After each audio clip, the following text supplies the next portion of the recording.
This is the End Zone. Let's move the chains. Now, before I begin, let me just say this.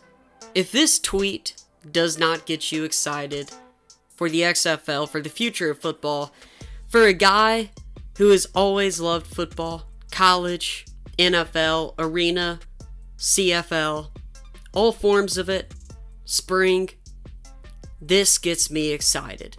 Dany Garcia tweeting out, "There is a weight when you choose the big and the important, and that weight is appropriate. Great things require the acceptance of great responsibility." At XFL 2020, hashtag for the love of football, for the love of the athlete, and for the love of the fans.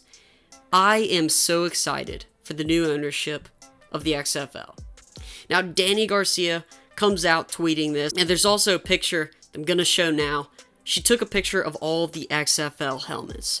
Now, there are a couple things that we can dissect from this, and I will say, would you like me to make a video covering kind of who Dany Garcia is and what she brings to the table, and also Redbird Capital and why they're important? I think most of you know who The Rock is, but I'd like to know if you'd like to see those videos. If so, comment that down below. Let me know. I can get those done for you. But when you look at this picture, you see all 8 teams with their helmets. Now, it's not like they would have come out and made new helmets if they're really serious about doing expansion or relocation immediately. Yes, I realize that. But it kind of brings up a good point. Some people on Twitter were saying this, that this could be a sign that teams will not relocate year one. And honestly, I'm all for that. I know that relocation, I know that expansion gets everybody excited. But we really need to see these markets have at least 1 year, in my opinion. You know, you gotta give them a shot. You know, maybe now that LA was getting really hot, fans might come out. You know, Vipers fans, more might come to the games because, yes, they were getting better. Houston fans probably would have shown up. We know that St. Louis was getting more fans. They were about to open the upper deck. I'm not saying St. Louis or Houston were in danger.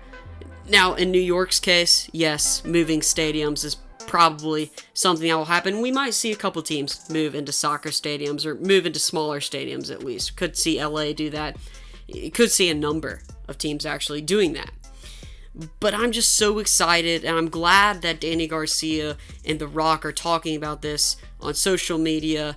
They're making it prevalent that this is a focus for them. The XFL is going to be a focus. They're not going to halfway this. They are going to do this to their extent. You know, she's talking about the weight of being in charge of a football league.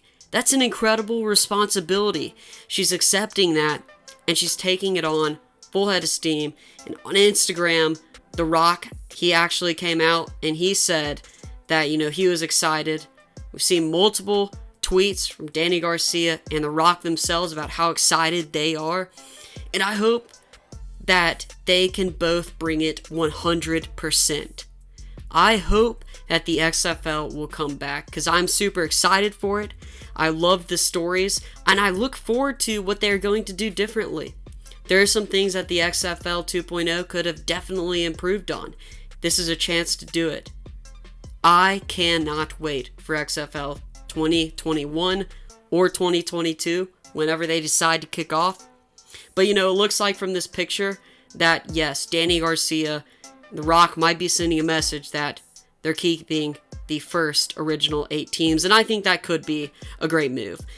If that's wrong, then, you know, that's wrong, but that's just something that you could make an assumption about. I'd love to know your opinions down below. Thanks for watching the End Zone. As always, make sure to like, subscribe, and comment so we can move the chains.